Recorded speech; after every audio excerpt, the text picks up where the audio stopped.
आता राजकीय ठेकेदारी ही खूप मोठ्या प्रमाणावर वाढलेली आहे.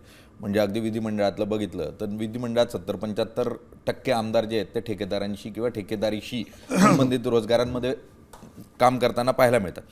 अशा परिस्थितीमध्ये राजकीय ठेकेदारी जी आहे त्यातून मग बिनविरोध निवडणूक होते आणि मग थेट पैसा दिला जातो आणि माघार घ्यायला लावली जाते, असं तुमच्यावर आरोप होतोय, भाजपवर होतोय. काय उत्तर असेल? मुळात त्याची दोन उत्तर आहेत.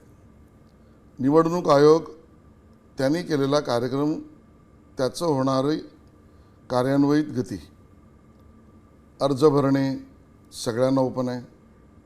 भरलेल्या अर्जानंतर छाननी होणे प्रक्रिया आहे.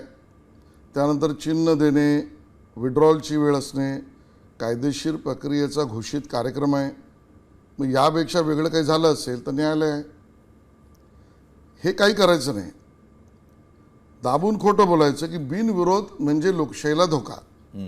मग हाच प्रमेय मानायचा असेल तर माझा थेट उद्धवजींनाच प्रश्न आहे.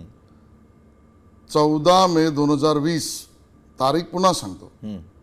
14 मे 2020 तुम्ही मुख्यमंत्री असताना उद्धवजी, तुम्ही कुठल्याही सभागृहाचे सदस्य नव्हतात. तुम्ही विधान परिषदेत बिनविरोध निवडून गेलात. मग स्वतः बिनविरोध गेलो निवडून, उद्धवजी तुम्हाला चालतं. त्यावेळेला लोकशाही खतऱ्यामध्ये नाही. कोणी नगरसेवक निवडून आला, बरं तो भाजपचे नाही अन्य पक्षाचे आलेत, पण धरू तर ते वाईट. आपला तो बाबा, दुसराचा तो कार्टा.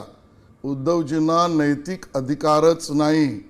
त्यांनी पहिल्यांदा ते आज आमदार आहेत ना, ते बिनविरोध आमदार आहेत, त्याचा राजीनामा द्यावा, मग हा प्रश्न उपस्थित करावा. चला, तुम्ही अत्यंत चपकल असं, म्हणजे तुम्ही बॅरिस्टर आहात, वकील आहात, तर प्रत्येक योग्य पद्धतीने तुम्ही प्रत्युत्तर याला देताय.